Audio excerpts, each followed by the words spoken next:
Hey, Tim. Hey, Brad. Yes, guys, I'm here with Senator David Perdue from the great state of Georgia.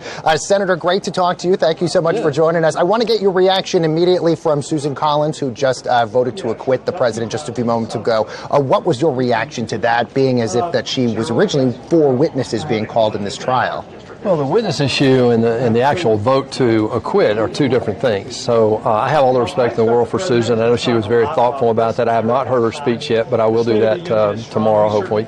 But look, this is a historic thing coming up tomorrow. It should have never been here. I believe it was an illegitimate process in the House. Therefore, the articles are fruit from a poison tree. Neither one of these articles rise to the level of impeachment, and I think you've seen that over the last 11 days in the Senate.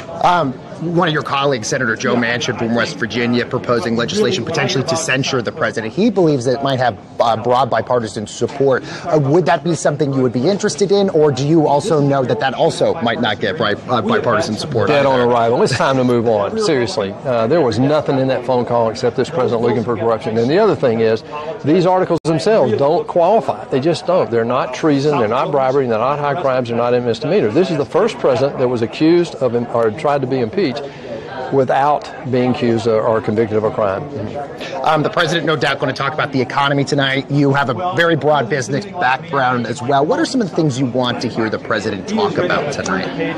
Well, we talked over the weekend, and my encouragement was, look, we've had such a good turnaround here in the first 3 years of administration, and I was part of the first meeting in the White House where we talked about this agenda. The agenda is working. I mean, 7.5 million new jobs. We have the highest middle-class income in U.S. history, the lowest unemployment in 50 years, the lowest African-American, Asian, Hispanic unemployment. I can do this all day.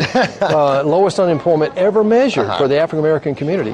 Look, we have pulled 2.5 million people have pulled themselves out of poverty under this turnaround. What we're proving is what we believe in actually works.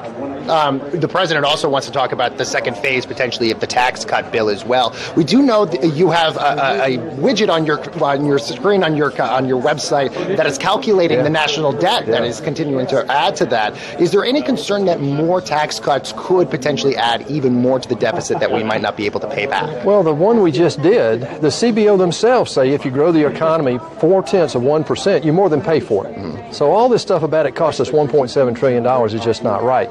We know that by growing the economy, that's one of the 5 things we have to do to address the debt problem. The debt problem right now is really being driven by mandatory expenses. That's Social Security, Medicare, Medicaid, pension benefits for federal employees, and the interest on the debt. Now, we've got to save all of those and make sure we're able to handle that. We're actually spending less money today on discretionary spending as a percentage of the economy than we did in 2011. So the challenge here is for us to find a way to save Social Security, save Medicare. Those trust funds are going to zero very quickly. I got to get your reaction to the Iowa caucuses last night. We're supposed to be getting the results any minute now from the Iowa Democratic Party. What was your reaction maybe watching the coverage last night and not knowing anybody who was winning the Iowa caucuses? Was there an election last night?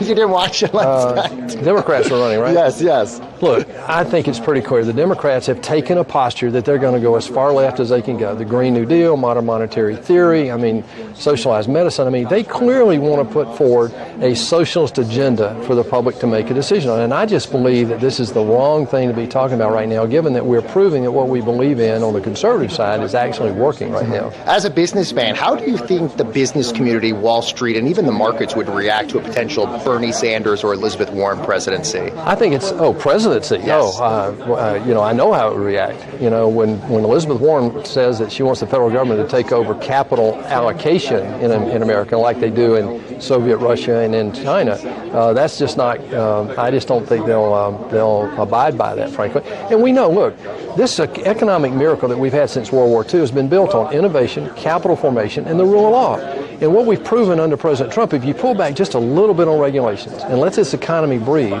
we can create jobs. We can help people pull themselves out of poverty. And that's what we're talking about right now. This is bigger than Donald Trump. It's certainly bigger than me.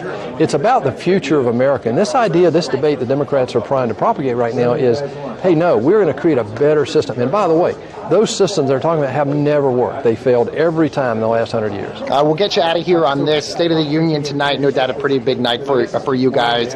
Who's going to be your guest that you're bringing for this? Well, tonight? Actually, this has been a secret until tonight, but this is my wife. My wife has never been. And she's the reason I'm in the United States Senate. She and I prayed and talked about it, and we decided that we wanted to do whatever we could to change the direction of the country. So tonight is her night. That's very exciting. So she's never been to a State of the Union before. So did you give her like any hints of what to expect or anything? No, not at all. Very exciting. As Senator Perdue, such a pleasure to have you here. Thank you so nice to see you. Thank you, man. Tim, Brad, let's go back to you.